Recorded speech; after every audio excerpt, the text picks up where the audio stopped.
Hello everybody, today I'm doing a couple videos on music programming at wedding receptions. I have talked about a couple of things in previous videos. One thing was music selection being the songs that are familiar to most people, young people and old people, where you don't alienate anyone. What your best selections might be, and there are a lot out there. Another video I talked about taking liberties, where you break format and you play things that either a lot of people don't know or no one knows. You're breaking tracks, which is something you don't do very often, but it can be done. I also talked about knowing when to play songs. It's very important to know when to play songs. You can't just throw a song into the mix because it works with a mixed crowd. You need to know when to play this track to make it most effective. In this video, I want to talk about remixes. When to play remixes, when not to play remixes. And I know I've talked about this before in videos, but I wanted to dedicate a video to it. So, there are songs out there, a lot of songs out there, top 40 tracks where there are dance mixes of the songs. And sometimes these are wonderful to have, they're great tools to have. Other times, they're kind of unnecessary. And I wanted to talk about when I use the dance mix and when I don't use the dance mix.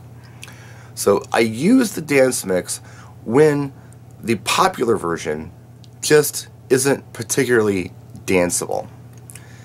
And I know that's all kind of opinion, but if I feel like a crowd isn't going to be able to dance to a track because it just doesn't have the right beat, although it's popular, I will go remix because it's familiar and it's danceable. That is a great example of when to play remix.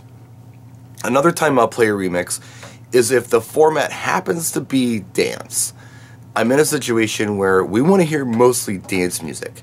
So there's a track that might be danceable, that's a regular top 40 track, and I normally just play the familiar version of it because it's all about familiarity. But in this case, they want more of an EDM thing going on.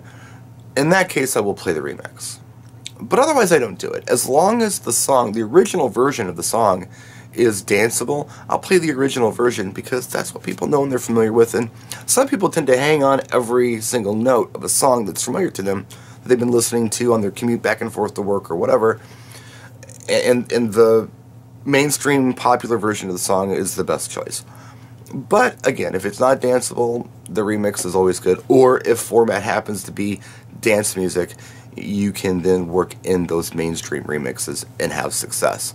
So that's just my opinion on it. That's how I do it, and I just wanted to share with you today. So we'll do more videos hopefully later on tonight.